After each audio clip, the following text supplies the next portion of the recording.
Lázaro agora é passado no Clube de Regatas do Flamengo. A jovem promessa rubro-negra foi vendida para o Almeria da Espanha, como todo mundo sabe, e há um debate muito grande nas redes sociais, ou pelo menos dentro da minha bolha. Será que o Lázaro foi vendido barato? Será que o Lázaro foi vendido caro? Será que tem algum meio termo? E aí, gente, eu sou um curioso por natureza e fui atrás dos dados. Vamos falar sobre eles. Mas antes disso, se inscreve aí no canal e deixa o like, senão eu vou fazer greve.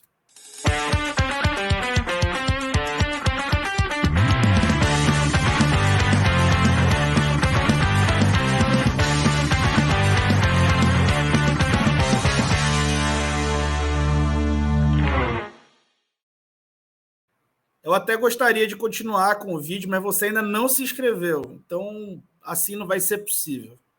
Tô brincando. Sei que algum dia você vai se inscrever. Aliás, daqui a pouco tem jogo entre Flamengo e Ceará. E se você quiser escutar os meus comentários enquanto o jogo acontece, comentários táticos e técnicos sobre a partida, você tem a oportunidade se tornando membro do canal. Membros do canal tem 3 níveis, todos contam com o mesmo benefício.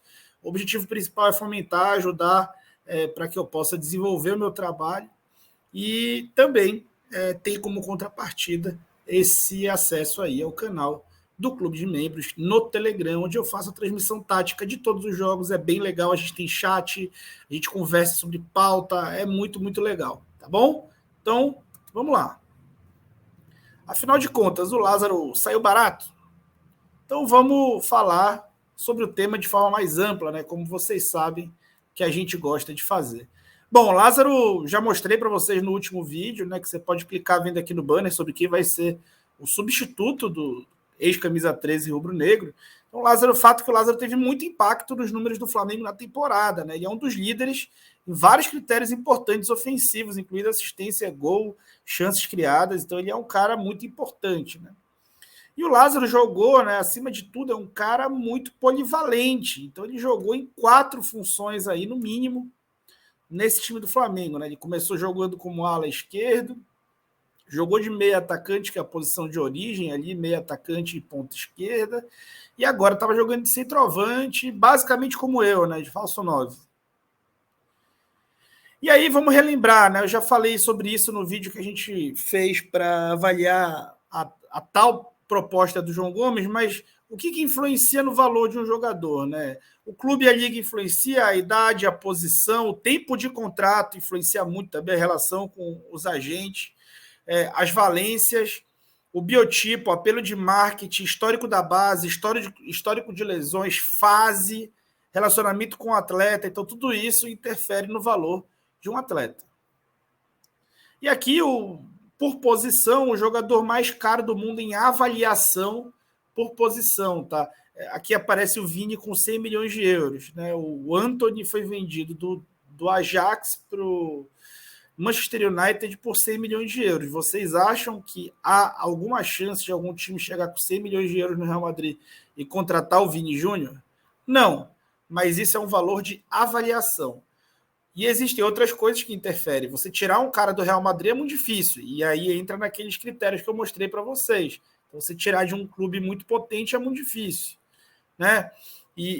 Então, isso tudo avalia. Isso tudo tem dificuldade, né, de definir. O Haaland vale 150 milhões, mas ele saiu do Borussia por 60 milhões. Por quê? Havia multa contratual mais baixa do que a avaliação dele no mercado. Como o ser humano é um artigo único, né? O ser humano ainda não pode ser clonado, a gente espera que nunca possa, ele tem valor único, e aí entra como um ativo único, ele é sim um ativo, né, de um clube, que na verdade é uma empresa, uma instituição, e é um ativo que é transacionado, né? Ele tem valor de mercado, e esse valor, por ser um artigo único, tem pode alcançar um valor, um preço extraordinário, né? Como era, por exemplo, do Messi, que nunca saiu do Barcelona com proposta, porque ele não tinha valor, né? Saiu depois que não tinha mais contrato. E aí, vamos falar do Lázaro, né? O Lázaro, vamos lembrar como ele estava no início de 2022? Bom, aqui tem o valor de mercado dele, o valor de avaliação, né, segundo o site Transfer Market. Todos os dados aqui desse vídeo vão ser desse site Transfer Market, um site muito bom, desde que se saiba interpretar os dados. Então, o Lázaro ele tinha uma avaliação aqui de 2, 3 milhões de euros no início da temporada. E estava sem jogar. Ele estava a caminho do Fortaleza. Tá? Inclusive, o Vojvoda estava conversando com o jogador e até saiu notícia sobre isso, confirmada aqui pelo canal. E ele tinha potencial ali de acordo com o Vojvoda e de acordo com o Paulo Souza. O Paulo Souza pediu para que ele ficasse e ele ficou. Né? A diretoria do Flamengo segurou ele e realmente o Paulo Souza colocou para jogar. E ele, o treinador, se ele tem vários problemas também, ele tem alguns méritos como esse. E aqui, pessoal, o balanço, né, das janelas, agora as janelas, praticamente todas essas ligas estão com janela fechada, acho que todas, na verdade. Aqui o balanço dessa janela. Né? Então, a Premier League gastou 2,2 bilhões de euros nessa janela. A Série A italiana, 784 milhões.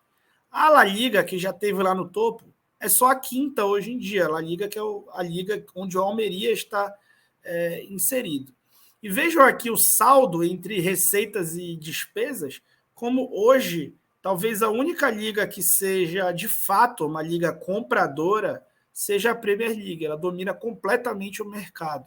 Né? E todas as outras ligas, elas estão ali equilibrando a balança, né? Vendas e compras muito iguais, o que indica que o dinheiro circula um pouco menos ali naquele ambiente. E outras são muito vendedoras, né? Como aqui, por exemplo, a Liga de Portugal e a Eredivisie, né? Especialmente a Liga Portuguesa, que tem Porto e Benfica, que revendem, né? São clubes revendedores. E aí, então, o balanço de La Liga é que La Liga vendeu, né, 450 milhões e comprou 505 milhões, somando todos os clubes, e que cada clube, em média, gastou 25 milhões de euros nessa janela. O Lázaro foi vendido por 7 milhões de euros. Aqui nesse primeiro quadrante acima, as 10 maiores transferências de pontas esquerdos, que é a função que o Transfer Market enxerga o Lázaro, né, e o mercado internacional enxerga o Lázaro, da temporada. Então veja como o Sterling, né, saiu do City para o Chelsea por 56 milhões de euros. E o 10º da lista é o Felipe Coutinho, já 30 anos, não é veterano, mas tem 30 anos, foi por 20 milhões de euros do Barcelona para o Aston Villa. Então, esses foram os pontas esquerdos mais caros da janela. Falando de pontas esquerdos sub-21, os mais caros da janela estão nesse outro quadrante. Né? E o principal foi o Lewis Potter. E aqui a gente avaliando o motivo, a gente entende. Eu acabei de falar para vocês que a liga onde tem o dinheiro é a língua inglesa. Ele foi para um time inglês e ele era de um time inglês. Tanto a Premier League quanto a Championship estão entre as maiores. A Championship é a 10ª maior, ou seja, a segunda divisão inglesa tem muito mais dinheiro, compra muito mais, por exemplo, do que o Campeonato Brasileiro. Tá? E do que qualquer campeonato da América do Sul, se bobear, que todos eles somados. E então, esses aqui são os principais jogadores da posição ponta esquerda, sub-21, vendidos. E o Lázaro está aqui, em sexto, né? 7 milhões de euros. E aí, do 11º ao 20º, né, campeonato mais vendedor, mais comprador, está o brasileiro aqui em 13º e aqui vendendo 94 milhões. É um campeonato exportador, né, que está abaixo, por exemplo, da Bundesliga austríaca, né, que exporta 107 milhões. É fato que na Europa se exporta com muito mais dinheiro. E aí tem um fator interessante. Essas ligas, elas são vendedoras, né?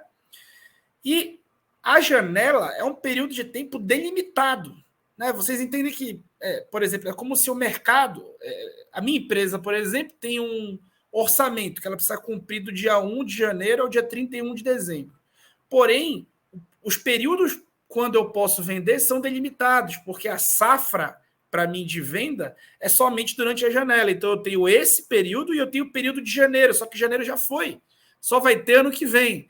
Então, para eu vender nesse exercício, eu precisava vender até o dia 1/9, se fosse para vender para a Espanha, para a Itália, para a Inglaterra, para os campeonatos que são compradores.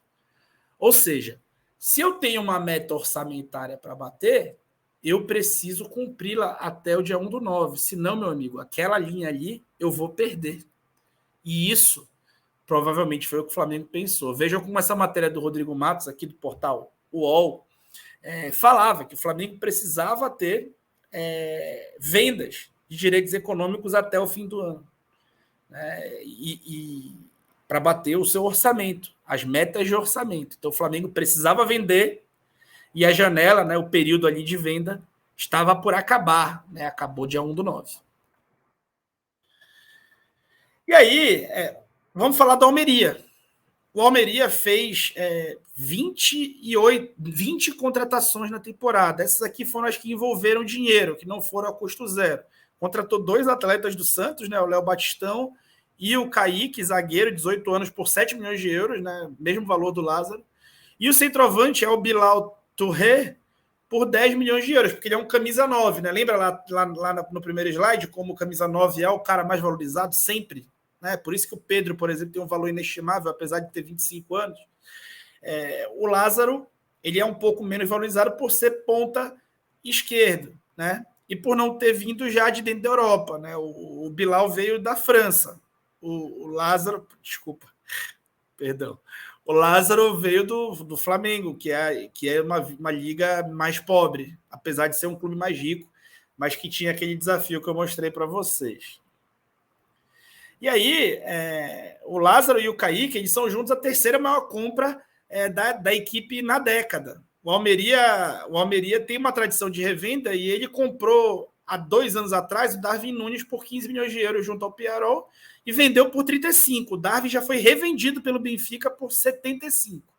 Se o Lázaro for vendido pelo valor que o Darwin foi, se ele for revendido, ou seja, se ele for um cara fenomenal como é o Darwin, e for revendido, o Flamengo recebe mais 10,5 milhões de euros, além do dispositivo de solidariedade, que vai dar ali entre 4% e 5%.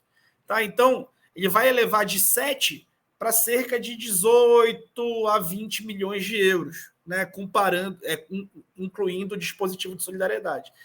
E aí vejam como não é uma das maiores transferências da história do Flamengo, não é nem a 10ª, apesar do mundo ser inflacionário, não é nem uma das 10 principais transferências do mundo. Tem um zagueiro, por exemplo, como é o Léo Duarte, à frente, Pablo Mari, tem muita gente na frente dele, e nem perto do que se esperava dele. Se imaginava que ele poderia ser um Renier, um Paquetá, e a verdade é que o Lázaro nunca chegou perto disso, e agora que estava começando, o mercado europeu não ia dar logo de cara uma valorização desse sentido. Talvez o Flamengo devesse manter uma temporada a mais para aumentar a valorização.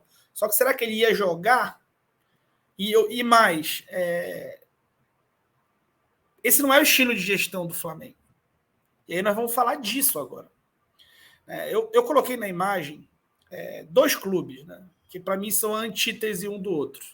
O Barcelona, que carrega consigo a cultura de um país, de um estado, que é a Catalunha. A Catalunha é, digamos, uma província que se enxerga independente, culturalmente independente, e eles se enxergam como uma pátria e está dentro do território espanhol. A Espanha tem algumas questões separatistas ali.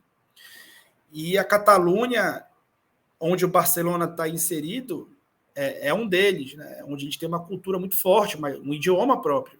O Piqué, por exemplo, dá entrevistas em catalão, o Iniesta dava entrevistas em catalão. E o Barça carrega muito dessa cultura. Futebol para o Barcelona agora está esculhambado, mas nunca foi. Quer dizer, já não foi, e algum dia não será de novo.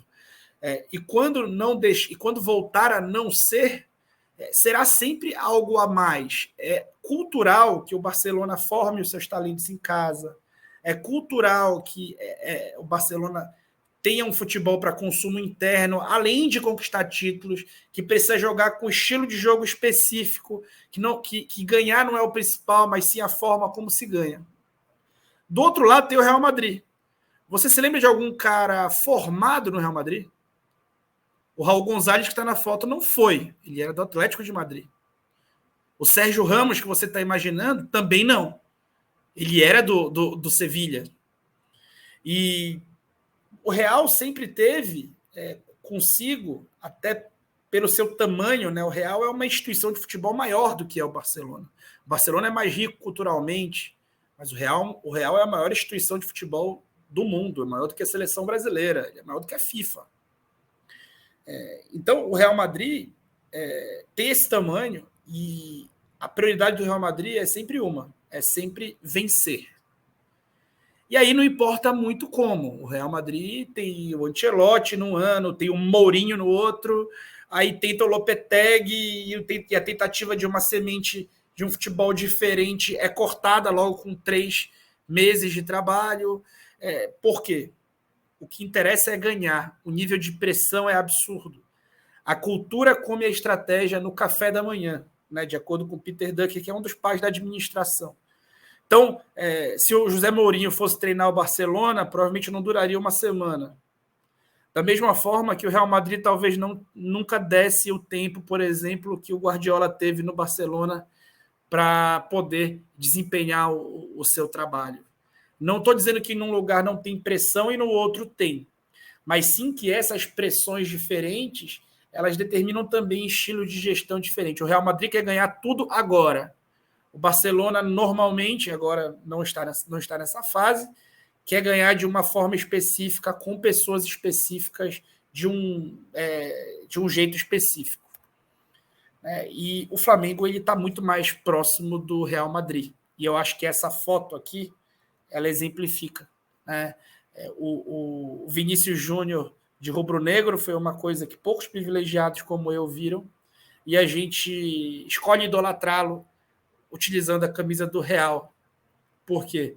Porque a sua venda viabilizou a chegada de caras como o Gabigol e uma geração inteira vitoriosa e campeã pelo Flamengo. Por quê? Porque para o Flamengo, assim como para o Real Madrid, o importante é vencer agora. E esse é o estilo de gestão. Então, para o Flamengo contratar o Cebolinha, o Vidal, o Ayrton Lucas, fazer a janela que fez, com tantos nomes, ele precisava vender o Lázaro, ele precisou ter vendido o Renier, o Paquetá, o Vinícius Júnior.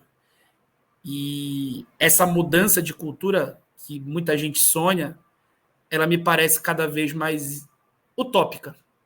Por quê? Porque não parece muito natural ao que é o Flamengo hoje. O Flamengo hoje é um clube, acho que é o maior clube disparado da América Latina em termos de projeção. Você falar do Flamengo dá muito mais audiência do que você falar da seleção brasileira, por exemplo. E por isso a pressão é para ganhar agora sempre. Então, modelos de trabalho muito rebuscados, modelos de gestão que passem pelo campo nesse momento rico, sem vitórias, sem pensar em ganhar de imediato, isso não vai colar no Flamengo. E eu acho que é bom nós entendermos isso. Porque essa é a persona que o clube assumiu.